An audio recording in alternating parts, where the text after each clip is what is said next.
This was notable. On Sunday, before the Broncos game with the Chargers, their head coach Jim Harbaugh briefly left the sidelines. He went into the blue tent. You don't see the coaches go in very often, right?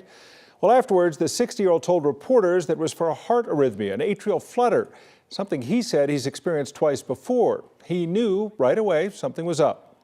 I know a lot about it, so I just wanted to see what the pulse. I'm not good at taking my own pulse, so just took the pulse and it was in the arrhythmia. So, but I felt like we were good, and then they just said, no, we need to get an EKG. So trust the doctors. You know, if you're not going to trust your doctors, who are you going to trust? So he said they were comfortable. They got his pulse. Joining our discussion now is a cardiologist, our 9 News medical expert, Dr. Paul Coley. So atrial flutter, arrhythmia, ablations, a lot of these words that we're learning about this week, talking about Jim Harbaugh. Can you kind of run them down for us a little bit? Yeah, so the atria is the top chamber of the heart. That's where the electricity normally comes from.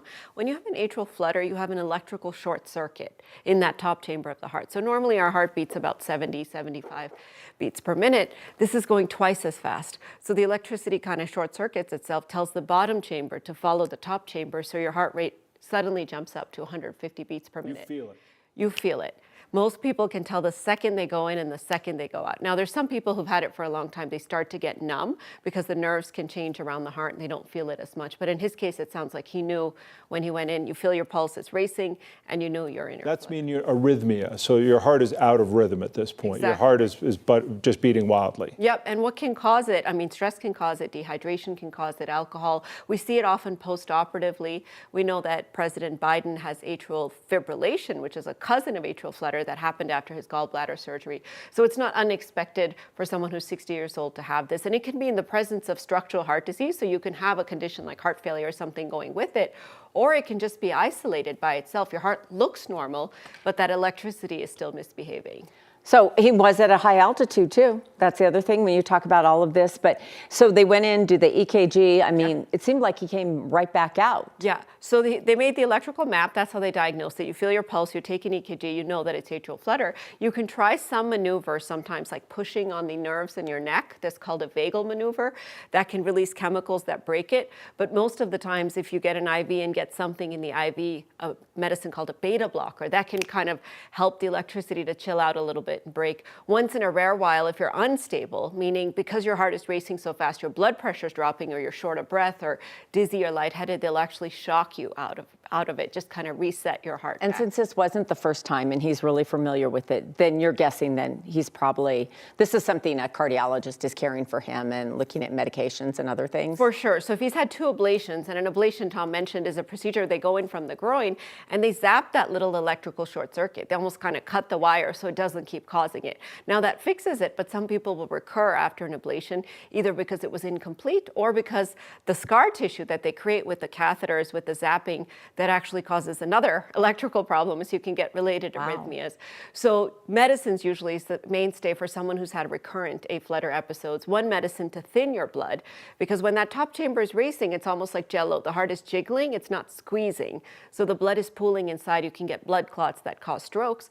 And the second to slow down the heart, usually a beta blocker, but sometimes a medicine called a calcium channel blocker. Yeah, he also, they referred to him being given magnesium and also now wearing a heart monitor, of course. That's collecting data. They're not worried about him having another event or a larger event. They just want to see and hear his heart on a regular basis. So the magnesium chills out the electricity, just like the beta blocker. The heart monitor can monitor how much more he's having, because this is now going to guide our treatment. Now you're talking about someone who's had recurrent A-flutters after ablation.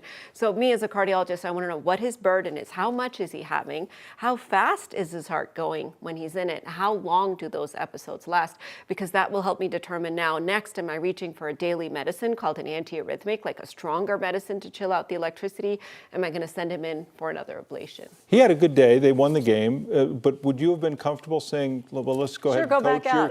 You're back normal now. I mean, you haven't been treating him for years, but I mean, someone who's maybe been treating him for years says, you're fine. So if it was literally like 30 seconds or a minute, you might say, okay, someone's had it before, they're feeling fine.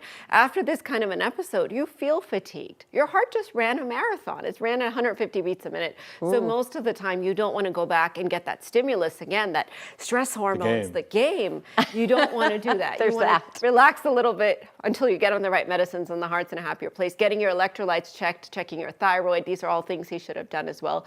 Getting an IV fluid bolus to make sure he's not dehydrated. All right. Well, thanks for the info. Good to know. And we'll tell him how to get a hold of you, too, if this happens again in the next game. He'll be back next year. You can find more from Dr. Coley at 9news.com/Dr. Coley.